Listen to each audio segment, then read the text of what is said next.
My name is Bryan. I'm the Public Relations Chair for College Republicans. My name is Robert Garon, and I am the Assistant to the Public Relations of the College Republicans. My name is Alex Pilkington, and I am the Treasurer of the College Republicans. My name is Dominick Mellusi. I'm Vice President of Eagles for Liberty. My name is Lumpkins. I'm the President of Eagles for Liberty. I am Nichols. I am Recruitment Co-Chair for College Democrats. I'm Bryan Infante, and I'm the President of the College Democrats. Alexandra, I'm the Secretary Treasurer for College Democrats. Okay, so let's get right into it then. So the first question is going to be directed at the Democrats, and then everyone each is going to have a chance to respond. It's going to be timed 5 minutes. I will have the timer here. I will let you guys know. I'll hold up my hand when there are 2 minutes left, and then I'll hold up my hand again when there's 1 minute left. Excuse me. And so the first question is about education. So hot topic for discussion has become our educational system and how to fix it. First, what do you see as the biggest problem facing our educational system? And second, do you agree with those who believe that we should promote private school options and use taxpayer money to fund it? Yeah, so I will just go ahead and jump into that. So generally, the Democratic Party is known for supporting public education, supporting the teachers, especially during times of teacher strikes and things. So in terms of public education, our party definitely supports that and supports public funding of public school supports. And specifically, sorry, to that question, our party would say we do not support publicly funding private schools simply because we believe that our public system doesn't have control over what is taught in these private schools. So I know a lot of this becomes very controversial in things such as public Catholic schools. Definitely, there's a divide between religion and what the public promotes, such as science. So that's definitely where we see a division, and that's why I would say our party does not support the funding of private schools and the funding of private schools in terms of our public taxes. So an issue I see is the fact that public schools are being graded and funds are being allocated according to that. This poses a great issue, especially in minority communities where the schools are not being up to par and maintained the way they should be, and teachers aren't getting the funding that they should get to help out these students and help their grades in their future. Instead, money is being taken from those schools and it's being given to schools that are having higher overall grading of the school, and usually that tends to be in more affluential neighborhoods, and those students are just getting a leg up that it's not that it's not deserved, but you would think the natural thing to do would be to give more help to a school that's clearly exhibiting that they need the help, that the teachers need the help for supplies, they need it for new materials and supplies, and these students do need that extra push. And if the state's not willing to fund that, I find that problematic. And this is very prevalent to our school, I'd say. A perfect example is that Florida Gulf Coast University, a school that is struggling with retention rates, and we just received a massive budget cut. We believe that schools that are struggling do not deserve a budget cut. They deserve more funding to fix the internal issues and the internal structures of that. Thank you. Libertarians?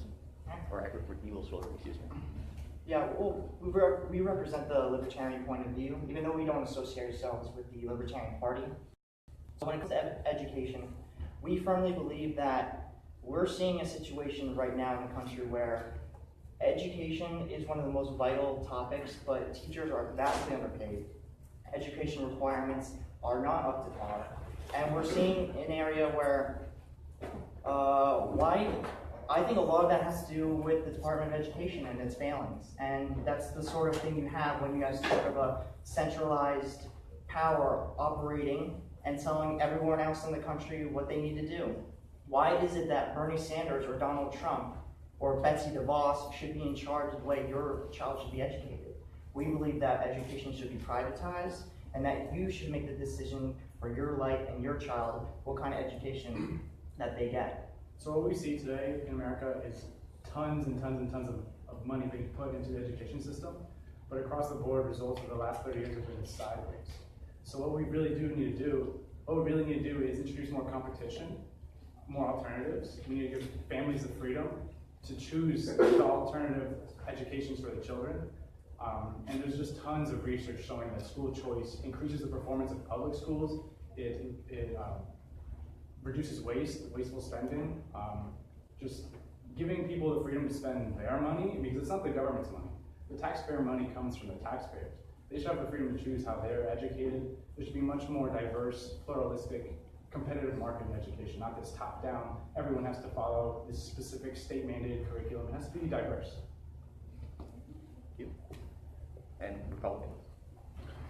Well, to go off of what Eagles for Liberty said, competition is key. All across the country, public school systems are failing us, and what do we do into these failing systems? We're just pumping more and more money, thinking it's going to solve the problem, but it doesn't. It's not helping. Introducing competition, such as like allowing voucher systems for charter schools, allowing school choice to happen, will force other schools to get better or get left in the dust. And ultimately, it's up to our children. Like, this is for the children. This is for the future of America. They should have the best quality education that they can possibly get. And the best way to do that is through competition.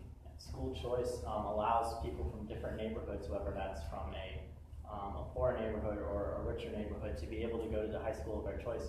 So especially in Lee County, where there's different programs offered at different high schools, this allows students to foster and be able to choose the kind of education they want to learn, whether that's a trade school or whether that's a more college-based driven school.